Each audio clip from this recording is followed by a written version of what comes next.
I'm Camden from Fort Worth, Texas. And I'm Mitch from Westfield, New Jersey. And this is Big Apple Benches and Bleachers, a father-son sports podcast. Hey, NBA, all the other teams in the playoffs, continue to leave Josh Hart open. He will make you regret it all the time. The way that they're playing is super well. Jalen and Kat, they figured out how to use the pick and roll. Maybe a little late, but we'll take it. Josh is shooting at a high clip. Same with OG and Mikhail, and the defense is perking up. Diawara is playing hot right now. Mitchell Robinson is the backbone of this team. Welcome to Big Apple Benches and Bleachers. I'm Mitch in New Jersey. I'm the dad. I'm Camden in Fort Worth. I'm the son. All right. Let's talk about sports. You and I know we've been having some technical issues, so we're working on this, and hopefully it's going to work better today. Yes. I'll turn my monitor down a little bit. This should be our first official episode. I've had multiple hopefully people it'll all ask already if they can get the link, so this should hopefully all right, Cam, so take us through it. What are we talking about today? All right, so let's first start off with a little congratulations. We got not one but two Big Ten national champions. Make that 3 this year in major sports, right? Yeah, you're right. For football, we got Michigan Wolverines. Congratulations to the Wolverines for the men's national champions. RIP to Arizona because they got stopped by the Wolverines. I know, that was disappointing, but they're not Big Ten, so it's all right. And UCLA for the women also won for the Big Ten. Some people will say they're not Big Ten, but we're inclusive here. So no, they're Big Ten. They joined the Big Ten a couple of years ago, 2 years ago. Lauren Betts was a beast. Put on a show. And they came out victorious, so congratulations to the UCLA Bruins. You told me that the WNBA Draft is going on right now, so we'll watch it. I know AZ Fudd was like the first pick, right? Is Lauren Betts in the draft, or is she staying at UCLA? I'm not sure, honestly. Can you check that out? Yeah, I'm looking right now. Okay, you check it out, and let's go back over here. So while you're checking that out, it's true. She is in the draft. Yes. And what are they up to? The 5th or 6th pick at this point? We're waiting on the 2nd right now. Oh, okay, fine. So you'll talk us through it, okay? Because we can't show it, obviously. We don't have the rights to show it. So unfortunately, we do not. We'll talk about it, yeah. Okay, so we'll get back to that. In the meantime, as much as it pained us, waiting on the 3rd pick. 2nd was Olivia Miles from TCU, and she is going to. Where's she going? The Minnesota Lynx. Okay, and that's right in your backyard, isn't it? Not really. The TCU? Dallas Wings. Oh, the TCU. Yes. TCU's in your backyard. Yes, right. Indeed. So, yeah, exactly. What you were going to say something, and I interrupted. No, So I was going to say that as much as it pained us to watch the Wildcats, I mean, they were great all. I mean, it's like they didn't even show up. It was so bad. I've never seen such a good team play so bad in a semifinals like that. I mean, that was just. I don't know what happened. Sometimes things are off. But everything was off. And they were stealing the ball, and they were taking shots. Nothing was dropping. And you got to hand it to Michigan because when they got to the finals against UConn, I mean, they just dominated that game. Yes, they did. Those guys are – I know it hasn't been since like 89 or something that they won with the Fab Five or something. But it was a real impressive performance by Michigan. And it would have been nice if Arizona showed up, even if they lost. I think it was a combination of two things. Arizona played their worst basketball of the season, as sad as that is on that stage. And Michigan played their best basketball of the season. You're right. They played their best, and they played their worst. Happen at once, you get a landslide like we had. Yeah, because things start to unravel, and you start losing confidence, and you start making just bad shots. We were calling each other like, what the fuck is this? Yeah, that was nuts. You guys were out of our family. I grew up with the Giants when they were, 1-13, and I mean we've seen some bad sports, but for a team that's that good to really fall apart like that, I don't know. It was disappointing. But Michigan, they deserved it, and I also want to shout out to the Furniture Store in Stores, Connecticut. They dodged a bullet. Double. Because double the dodge. girls, well, they only need, remember, UConn only need to be in the finals. So the girls didn't make it to the finals. Dawn Staley and South Carolina, the Gamecocks knocked them out. I think they were like 54-0. Did we mention them last making week? the finals was pretty. What? Did we mention this last week? I don't think we did. So there was a no, because we hadn't gotten to because last week we had technical problems. We didn't record. So yeah, that's what happened. So they lost, and I think it saved the furniture store like $30 million. Well, there was a furniture still store in business in Connecticut that released a promo saying that if the men's and the women's UConn basketball teams make it to the finals, not Final Four, but the championship. No, just to the championship. They both had to make win. it. They just had to both make it. Then they would refund everyone's money in full for all the furniture they sold. They sold close to $30 million worth of furniture. 2 months. In 2 months. Yeah. And probably were having a stroke because probably twice over, because I'm sure they're big UConn basketball fans, and they never expected that they would be rooting against UConn. Right. You know what I mean? No, it was bankruptcy or a new Ferrari, and the guy got the good end of the stick. I think there was more of a chance that the men didn't make the finals than the women, and the opposite happened. Yeah, which is funny. I like that shirt, by the way. For anyone who does not, why don't you tell anybody where this shirt came from? For anyone who does not know where that shirt is from, we decided the weekend of to drive to Penn State, to Happy Valley, to see the Penn State-Indiana game, the one where Fernando because a friend of your mother's ended up with some tickets last minute. Yes. Somebody got sick or somebody couldn't go, so we decided to spend and drive out. Yeah, and that was the one where Fernando Mendoza cemented his place in history. Heisman run. Yeah. That was that drive. We were sitting there looking at each other like, damn, we really drove 7 hours round trip for this. The other half of it is ahead of us still. And they're going to throw away our season right here. And then we watched until Miami, the most miraculous football experience we had ever had in our lives. Right. Now, tell everybody, so what's the shirt showing? It says ball game, but what's it showing? So it's showing our star. It's supposed to be Omar Cooper Jr.'s feet. Star receiver Omar Cooper Jr. Took the words out of my mouth. Yeah. He caught the ball at the back of the end zone and tapped a foot in when his whole body was over the line. And we went absolutely bananas. It was the moment that everyone really decided to take them seriously. Liking to Indiana and take them seriously. So that was exciting. Yeah. I wanted to bring that up because actually I got a package in the mail from you this week. Yes, you did. And it was a late holiday gift. Because it's been on pre-order for 4 months. We're waiting for it to come out. Yeah, this is my Kurt Signetti bobblehead. And then if you push the button. Put it up to the mic. Put it up to the mic. He wins. So funny. Google him. I know. Look, Dad, there's even like an IU logo on the microphone. They did such a good job with this thing. Yeah, no, it was definitely worth waiting for. For sure. So that'll be good. You can keep that on your. I have all this stuff behind me, so now you got stuff. I need a backdrop. We're working on a permanent backdrop, just so the. Yeah, we got it. We'll get there. But yes. Yeah, exactly. Well, number 3 was. Okay. I don't know how to pronounce her name. Well, it's not Lauren Betts, obviously. So.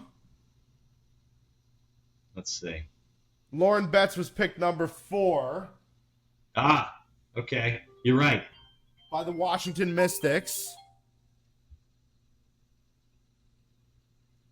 Yep, the Mystics. Yep, I saw that. The girl for the Storm is from Spain. That's why I don't know who it is. So the Chicago Sky are picking now.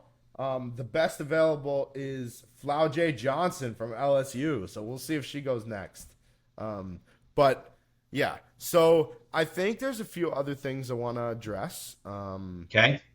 Let's talk a little bit about the NFL draft. So I don't know how much you're hearing, but on the topic of draft Indiana, is what, like May 3rd or something? Something like that, early May, yeah. But on the topic of Indiana, I have been hearing that there are talks of Tom Brady coming back to the NFL for a year, not to start any games, but to be quote unquote active in order to teach Fernando how to play football. You really think so? I thought they already have. All right, so just so you know, it's the 23rd. It's 10 days from now. Oh, sweet. So, yeah, it's definitely early important this we year. address that. Early this year, yeah. I would be very excited at that idea, but I think also the team that they're building in Las Vegas could be really good for Fernando. So Well, they signed Kirk Cousins, right? Which is to be his mentor, I guess, which he's not. Look, Fernando's not like some kid who's never played football. He's a student of the game. He's really smart. He's got I said this to you all season. He's got one of the highest football IQs I've ever seen from a young I would agree kid. with that statement for sure. I mean, Tom Brady barely got out of Michigan. He developed later on. He didn't have a good football IQ in college. I don't know. As long as he gets protected, I think he'll be good. Before the draft, because this is going to air sometime this week, I want to publicly say, New York Giants, if you are listening to me, you're not. But you're calling them out? If you're listening to me, yeah, please pick D'Angelo Pons. First please. With our best pick. Forget the people that are going to say it's a reach. Forget the extra receiver. We got Mooney now. He's a beast. We need him. If we have D'Angelo Pons in blue and white, that would be the best thing ever. I would be so excited about that. No, he's on all the mock draft lists. He's high up. Yeah, there's a lot of them. What are we? We have the fifth pick, sixth pick? Fifth, I think. Jets have the second pick, right? Yeah. But no, it's very exciting. The prospect of having an Indiana star in New York is such a cool thing that we've never experienced before. So it's that's not completely true. We got Micah McFadden. He's been good for the Giants. Indiana not like that. Not from the dream team. No. Yeah, exactly. All right. So who else you see? Who else do you like coming out of college? Not just Indiana. I mean, well, I'm gonna sound pretty biased. First off, not Indiana. I like Jeremiah Love a lot. I think that he's going to be really good in the NFL, and I'll be interested. Coming out of Notre Dame, right? Yes. I also like Caleb Downs a lot. I think there are a lot of people that would say we should pick Caleb Downs early and not. We don't like Ohio State, but he's good. Forget not liking Ohio State. Pick D'Angelo Pons. That's what we need. Yeah, no, that would be good. Yeah, we'd love that. Pick New York. First play of the semis. That's what we need on the New York Giants. Yeah, well, we'll see. We'll see what happens. I also think Elijah Surratt is going to be a steal because he's not going to go early in the first round, as he should. And he's a big kid, and he's very talented. And I would argue he's one of the best receivers in this class. And there are some good ones. All right, let's see what ESPN says about the 2026 mock draft. Yeah, they're going to say none of my takes. They have an edge rusher coming from Texas Tech. This guy David Bailey to the Jets. They have Arvell Reese, who's a linebacker, Ohio State, third to and then the Titans would be picking Jeremiah Love according to this mock draft. Okay. Fourth. The Giants, they're looking at a guy from Miami, an offensive tackle. Ruben Bain? No, Francis Moikwa. Yeah, Miami. I don't want a guy from Miami on our team. I don't like this mock draft. All right, so we'll look at a different one. Hold on a second. Let me find. Let's think of the CBS Sports one. All right, let's see. CBS Sports has Fernando, Arvell Reese to the Jets, an outside tackle, Spencer Fano from Utah to the Cardinals, Jeremiah Love also to Tennessee. Giants picking Sonny Styles from Ohio State as a linebacker. Okay, Carnell Tate going to the Browns. Carnell Tate's a wide receiver, right? Yes. Let's see. Caleb Downs going to Dallas. David Bailey going to from Texas Tech going to KC. Let's see. They don't even have. I know. They don't have any. They don't have any guys. Yeah. They don't have any Indiana guys except Fernando high up. I know. That's what I mean. My big steal of the draft this year, easily. Yeah. Elijah Surratt, because nobody's going to pick him early. And Yeah. he's going to be a steal. He's such a talented kid. So I think that covers about what we wanted to discuss for the draft. While we're on NFL topics. Oh, actually, they have Omar Cooper Jr. going to the Jets. This is ESPN at 16. There you go. So they liked him. Oh, man. And, that would be fun to have Omar Cooper in New York. Yeah. That would be good. I want to talk That's all they got. While we're on the Yes. topic of NFL, I'd like to talk about Mike Vrabel and Okay. Diana Rossini. Have you seen this? No. There What are you going to show me? There are reports that, and not just reports, but Yeah. photos of Mike Vrabel on vacation with Yeah. an NFL official reporter, Diana Rossini. And they are like in bathing suits, having a good time. It's a romantic vacation. And he's getting a He's not lot. married? I think he is. He's getting he? a lot of negative attention. A Yeah, lot. you think? A lot of flack? Yes, Mike Vrabel has been married since 1999. Okay. Well, that's not nice. But he's getting a lot of attention. Yeah. It Yeah, says he's, the photos, which were published on April 7th, show Vrabel and Rossini in bathing suits poolside, as well as hugging on a rooftop at the Ambiente in Sedona, Arizona, days before the league meeting. Both Vrabel, 50, and Rossini, 43, are married to other people with whom they have children. Yeah, no, I don't. You know, It- you want to cheat it on your says spouse, that's your these business. Don't do photos- it in public. He said, these photos show a completely innocent interaction, and any suggestion otherwise is laughable. But nobody believes him. He's getting a lot of attention. A lot of attention. You think it affects his ability to be a coach? I think it affects his ability to have fair reporting throughout the league. Well, that's not true. As long as Diana Rossini doesn't report on the Patriots, I don't know. That's her problem, not his. I don't think there's any league rules about dating. I think it's a terrible look. Sports, sports cansters, I think it's a terrible sports. Sports journalists. Yeah, maybe. All right. Anything They're else you want to football guys, discuss for NFL?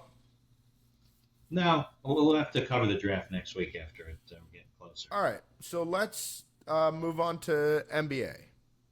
Okay. Yeah, because the playoffs are coming, right? We're done with the season. Playoffs are coming. Jets. The Knicks got crushed because they put in all their second string people. Yeah, They're not going to waste them. I don't mind. Yeah, of course we not. need to be healthy. Yeah, of course. So the first round of the play-in tournament is tomorrow. It starts at 6:30 p.m. Okay. And it goes all the way through Friday. And then the play-in tournament. Who's in? Who's playing in? So These are all wild cards. Heat versus Hornets is tomorrow at 6:30. Trailblazers Suns is tomorrow at 9. Wednesday at 6:30 is Magic Sixers. The play-ins are one game. Yes. And Wednesday at 9 p.m. is Warriors Clippers. And then the winner of each of the 6:30 games and each of the 9 p.m. games play at 6:30 and 9 p.m. respectively on Friday. So the winners then play another round. And then we have to get in. two winners out of that stuff, and that determines those two winners play a series against each other, I think. Something like that. Or they play. They each you play tell me one you team. follow basketball more than I do. They each play one team that's already in. So, yeah, I think it's like Thunder will play one, and the Pistons will play the other. But so Saturday is the first Knicks playoff game. And Yeah, right. You have. There's 4 games, 2, 4, 6, 8 teams, and then they boil down to 2 more. And then Right. the two teams that win that, The two winners go to the right. one West, one East, they play the number one seed in each conference. Makes sense. Okay. So, but man, Dad, am I excited. The Knicks are clicking on every level. They're firing on all cylinders right now. Things look great. Everything is going they beat well. Boston the other night, right? Oh, my God. Huge shout-out to Josh Hart. Josh Hart played like a menace against Boston. He hit all those threes at the end, right? Daddy had 5 3-pointers in the fourth quarter against Boston. He's a beast. Yeah. Hey, NBA, all the other teams in the playoffs, continue to leave Josh Hart open. He will make you regret it all the time. Yeah. But the way that they're playing is super well. Jalen and Kat, they figured out how to use the pick and roll. Maybe a little late, but we'll take it. Josh is shooting at a high clip. Same with OG and Mikhail, and the defense is perking up. Diawara is playing hot right now. Mitchell fucking Robinson is the backbone of this team. He stole from Jason Tatum and then dove to get the ball and flipped it backwards over his shoulder while laying on the ground to Deuce, who lobbed it up to Jordan Clarkson and slammed it down. It was like that's the kind of basketball that you want to see. And while, yes, it would be great if we played like that the whole season, we won the NBA Cup. Yeah. Big shout out to the boys for that. That was very fun. But we got a damn good team. And if they play to their caliber in the playoffs instead of down to their opponents, we could make the finals. When would we meet Detroit? Can we get to the finals and not play Detroit till the finals? Because that's our Achilles heel. I don't know if we're getting past Detroit this season. I disagree. We had a lot of trouble with them. I disagree. Well, we're third, before and Pistons Cade, are first, second. Before Cade burst a lung or collapsed a lung, I would have said yes. I think it's going to be hard. But would we stand a chance against anyone without Jalen? No. Right. No way. So without Cade, no. I'm not so worried about the Pistons. All right, but I think if we're third, we probably have to play them in the Eastern semifinals. If everything goes the way we probably want it. Boston in the Eastern. No, Boston's number 2. Oh, you think because they play 4, it'll be 1 and 4 on that side of the bracket? Correct. Okay, so maybe you're right. So we wouldn't meet them till the finals. Right. Or Eastern Conference. Conference finals. But maybe they'll get taken out. I mean, look what happened without Cade, maybe the Raptors or I don't know. I mean, I could see a few teams doing it. If the Hornets, the only thing is the pros. The pros are harder. You got 7 games. It's not a one and done. But so it's harder fun. to play. It's fun. It is fun. Playoff basketball is the most entertaining playoffs in sports. Yeah. Well, we'll have to. Let's see. We got a game this weekend, right? So So next week we'll report on the game. Yes. All the games, and we'll talk about. I think next week will be all basketball. Yes. Pretty much, because the draft won't have happened yet. We could talk a little bit about WNBA draft at that point, but the NBA will be revving up, really going strong. So we'll talk about that. We'll talk about the play-in games. Talk about all that kind of stuff. And maybe we know anybody who's like a basketball expert we can invite on the show next week for the playoffs? We got to think about it. We might. I mean, I have some friends who know a lot about basketball, but I don't know what kind of. Yeah, like who? Who do we know? Lance knows basketball. He's a Knicks guy too. Yeah. Well, see if he'll come on the show. Maybe he won't. Some people are shy. But well, you could tell him we don't have any kind of an audience, so he doesn't have to worry about anybody seeing this. Which isn't true. We're going to put it on TikTok. Yeah, I mean, if I'm going to have him on the show, I want his opinion. Yeah, of course. Well, you'll ask him during the week. Karl Anthony Towns lovers. Fair warning. Yeah. That's a PSA. He's not a Yeah. big Cat fan.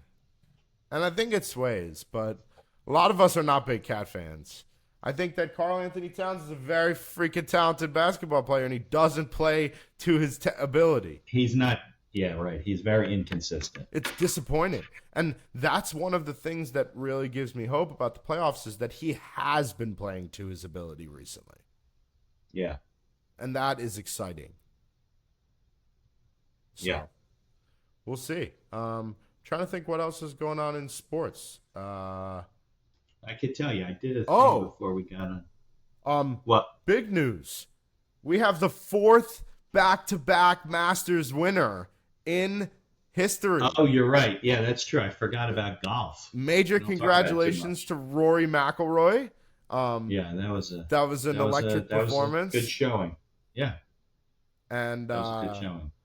we'll give a I little think shout Scotty out Scheffler's to, though still well in the lead for first. I was going to say, the number one let's world give a number shout one. out to Scotty because he played very well. He just couldn't make it up that last day. Right. But I can't imagine what that feeling is like. Every other sport, you win as a team. Well, that's not true. Most. Tennis is an individual sport. Most. Golf. But Yeah, you what else is an win individual the sport? Masters. Fishing. You win the Masters. Yeah, that's the green jacket. That's the pinnacle. You're at that's the highest point you'll ever be in your life. Right. And to do it 2 years in a row, Well, there's only been I 4 think people. Jack Nicklaus, Nick Faldo, Yep. Tiger Woods, and one other guy. And Rory McIlroy. He's the 4th Yes. or the 5th? 4th. Okay. Do you know the purses have gotten bigger and bigger. Do you know what he won? Like By winning the $4.5 Masters? million? 4.5 million. Number Yeah. 2 gets like 2.3 6. or whatever. And then it's 2 like point something. 1.5, something like that. It goes down. No, then it drops off. And if you're tied, You split that. you split the whole group. So if you're, let's say 3 through 6 are tied for third, they split the pot of all the winnings, 3, 4, 5, and that's 6. It gets averaged. As a matter of fact, Cameron Young, who made that par on the last hole, saved himself like $1 million because he would have dropped out of that group. That was Yeah, exciting. that's money shots. But did you see his parents were there? And they said that they didn't come last year. And so they were afraid Right. to They come were thinking this about year not coming. because they thought it would be bad juju. And I'm all for You're a superstitious sports person? very. Yeah. You know this. I make you knock on wood all the time. I'm a very I know, it's superstitious crazy. sports person. You're very funny. But Well, he broke the curse, so I'm so it all glad worked that out he was for him. able to have his family there. Yeah, and all the kids from his hometown club were watching. Yeah, that's where he learned to play golf. Live. That's what that was. Yeah, well, Ireland, grow up with golf, Ireland, Scotland in your blood. What an amazing experience. To win a jacket is one thing, but to have the chairman of the Masters Association give you your second consecutive jacket is such a special. Yeah, that's only happened 3 other times. You think he's going to try and make a run at a third? Sure, why wouldn't he? He's going to play next year. And this is the first Masters in, they said, like 20 years or something that Tiger and Phil Mickelson were not in the tournament. I was wondering, why did Phil not play? Phil's older. He's not playing. I think maybe he's on the senior tour now. Do they But have a senior Tiger's Masters? in rehab. So, yeah, sure, there's a senior tour. I don't know exactly No, do when they have you... a senior Masters? No, I don't think so. They don't have a junior Masters either, right? But they have like a junior PGA championship and a senior PGA championship. Let's see, senior. Yeah, they have senior PGA. Did Jack Let's Nicklaus see. ever play on the senior PGA tour? Of course. Oh, yeah. Did Big he time. win any PGA championships? Senior? Let's see. Seniors. Champions. Let's see what we got. Okay. It's going to be like Jack Nicklaus, 14. Yeah, let's see. Senior tours. Golfers 50 and over. They could still play, though, in the regular PGA. Oh, you but should if you're go 50 join and the over- senior tour, Dad. Yeah, I would qualify. Yeah. Let's see. Do they have? Let's see. Down there. Let's see. Do we have some players qualifying?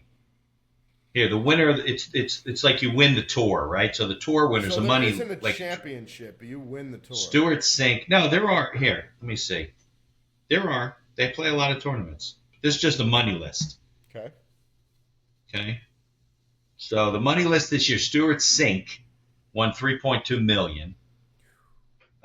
Steve Stricker in 2023 is another American. He almost $4 million. Who's won the let's most PGA Senior Championships? Let's see. That's what I want to know. Let's see. Most. Any guesses before you pull it up? I have no idea. Jack Nicklaus, maybe? Let's see. Bernard Langer holds the record for the most senior major victories with 12. Wow. Gary Player, if you know, he's an old golfer, been around a long time, 9. Jack Nicklaus has 8. What's the most majors won by a PGA player? Not PGA. I think it's Tiger Woods. Tiger's probably got to say. have 30, right? Let's see. Most major winners. Let's see. Here, who has the most championships? Walter Hagen, who's an old-time golfer, we're talking, I think, in the 20s, holds the record for the most PGA championships. And Nicholas is behind him. Tiger Woods follows with, that's the PGA Championship only, not all the tours. Majors. I want majors. Here, most PGA Tour titles. Let's see. Jack Nicklaus at 18, and I think Tiger's just behind him. Wow. Yeah. When Tiger won his first Masters, he was like 22 under for the day or something, for the tournament. It was nuts. Going into the last hole, it was like nobody could beat him. Yeah, he could have gotten a quadruple bogey, and he still would have won. Yeah. Well, Rory bogeyed the last hole. Yeah, but he didn't quadruple bogey through the woods. If you double bogeyed the last hole, he would have gone into a playoff with Scotty Scheffler. Scotty Scheffler. Yep, that's true. Scheffler was at 11. Everyone else was at 10. I was kind of hoping he was going to double bogey that hole, and then we'd have a whole playoff. He almost did. Yeah. Didn't he win on a playoff last year? Yes. Yeah, last year was a playoff. Who was it against? Scheffler? It might have been. Let me see. That was the 2025. No, 24. Man, that's got to suck if you're Scotty Scheffler. 2 years in a row, you watch Rory McIlroy take it from you? Yeah. I mean, you got to have respect for the guy, but damn. That's rough. Yeah. 2025 Masters was, I think it was Scheffler. He beat him. Crazy. Yeah. This was it's high pressure stuff. This was a relatively high scoring Masters. I don't know if that's true. Just 10 under for the tournament. I don't think it's relatively high scoring. I feel like there's sometimes where it's very low, but I think it was average. Conditions are pretty good. Sometimes the conditions are bad. Sometimes, they're raining. I imagine Pop sitting there watching the Masters. He loves the Masters. He loves golf. Yeah. He would have been watching it with us for sure. So.